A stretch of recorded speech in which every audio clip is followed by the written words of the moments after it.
My name is Sabina Haque, and I'm an artist, and I'll be sharing you an animated video installation with live performances today, which explores what it means to truly belong to a community. The idea for this project started when I was confronted by the words, "If you don't like it here, go back to your own country." And those words were spoken by a close family member. You see, I was raised in Pakistan by my Muslim father, who traveled from India and migrated in 1947, and my American white mother, who currently lives in Pakistan, and she and her family immigrated to the United States in 1904 from Norway. Those words, "Go back to your own country if you don't like it here," they really stung. And they're words that we often hear in our current political climate.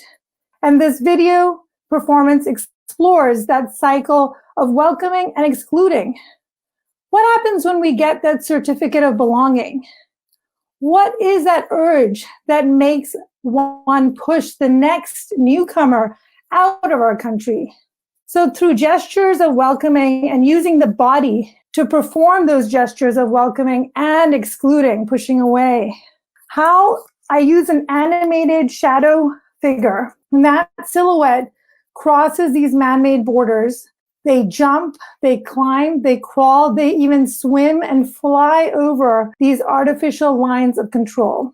So there are 3 live performers that interact and engage with the silhouette in this cycle of welcoming and excluding.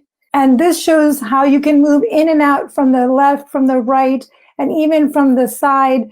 So how do we transgress these boundaries? Is there a front? Is there a back? How do we get past them? How do we change people's minds and hearts, even in our own families that have now become part of this fabric and yet are rejecting the newcomers?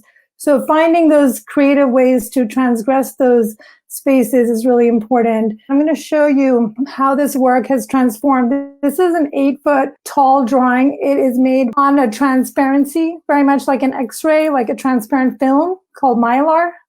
And this is got pigment called India ink and some really dry pigment. You can see it's transparent. It's almost like it's walking through the landscape.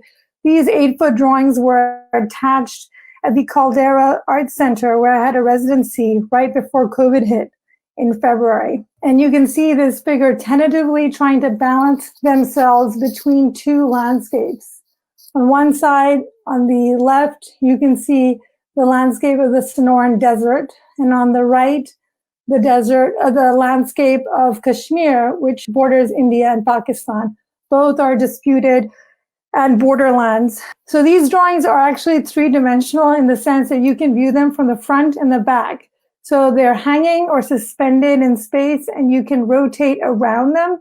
And on one side, you'll see the borderline, and on the other side, you'll see the map, and they're painted on transparency. So as you move through them, they're almost like a performative piece. So in the final installation, I'm hoping to hang some of the landscapes and some of the figures, and they're going to be rotating and moving, and you'll be able to move in and out of the space. And we have to be human. And I think that art and installations and performative work that involves the body can really reach that place where it is a visceral point, where someone is being pushed out, where someone is being welcomed with a hug.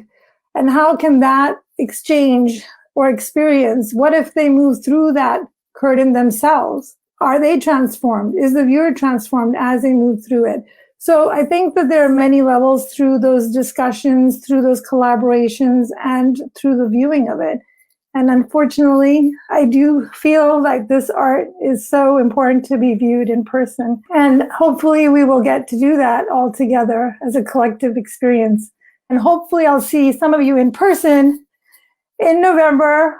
Either maybe we won't have a grand opening with hundreds of people, but I will do individual tours. All right, thank you. Bye-bye.